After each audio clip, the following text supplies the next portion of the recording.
Shalom, pemirsa Hope Channel Indonesia yang dikasihi Tuhan.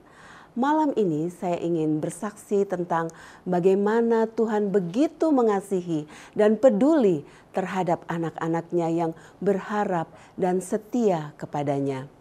Kita semua meyakini bahwa Tuhan turut bekerja dalam setiap perkara di dalam kehidupan kita.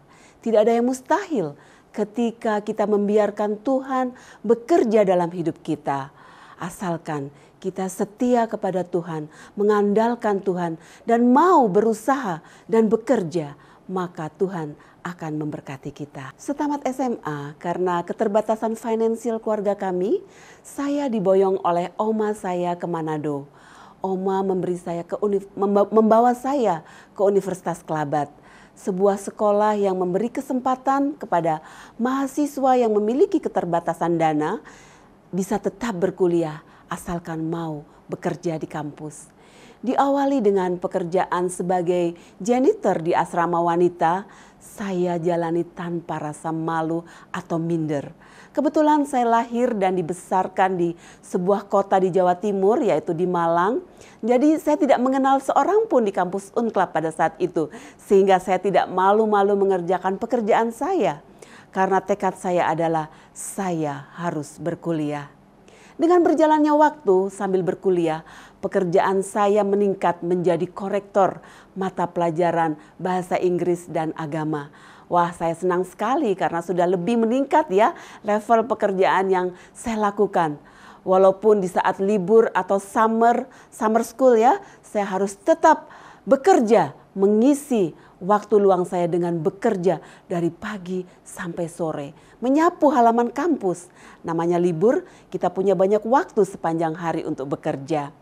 Kalau mahasiswa lain ketika libur, ya mereka bisa pulang ke rumah atau pulang kampung atau bahkan berlibur ke tempat wisata. Saya tidak.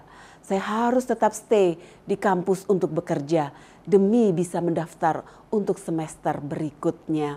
Puji Tuhan, saya diberikan Tuhan sifat yang tidak pernah mengeluh ya, pantang menyerah dan mau terus berusaha dan bekerja. Kemudian saya diberi kesempatan untuk tinggal di rumah salah satu dosen.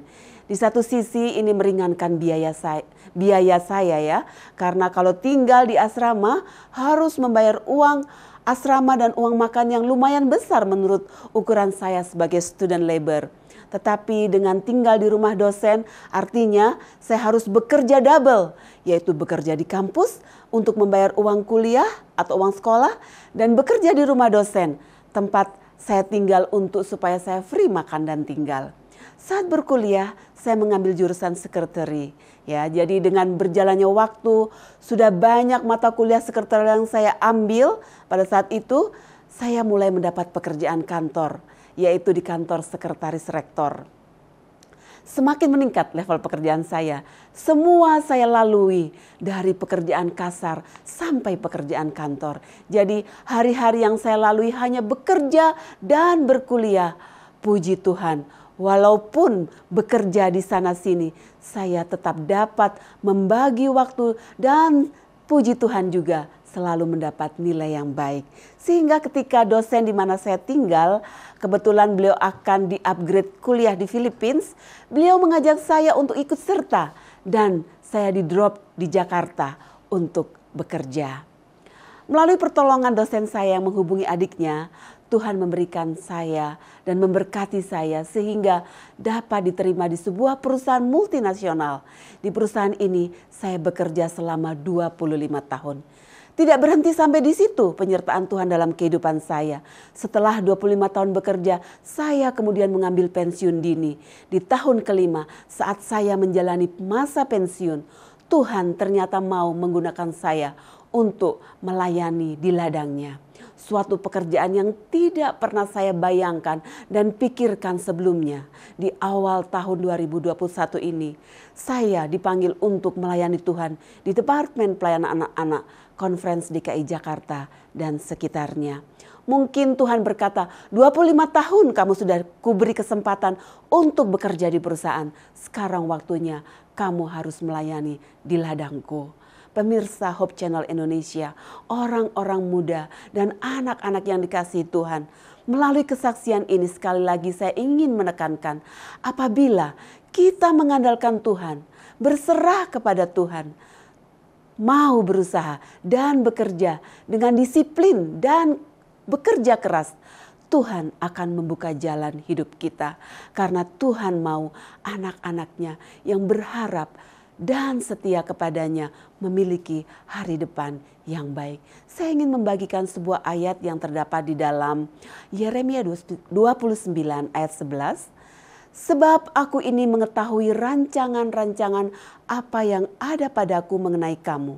Demikianlah firman Tuhan, yaitu rancangan damai sejahtera dan bukan rancangan kecelakaan, untuk memberikan kepadamu hari depan yang penuh harapan. Mari kita serahkan semua rencana hidup kita kepada Tuhan. Apabila kita serahkan hidup dan pekerjaan kita kepada Tuhan, maka Tuhan akan memberkati. Sebagaimana yang dikatakan Daud dalam Amsal 16 ayat 3. Serahkanlah perbuatanmu kepada Tuhan, maka terlaksanalah segala rencanamu. Demikianlah kesaksian saya pada malam hari ini.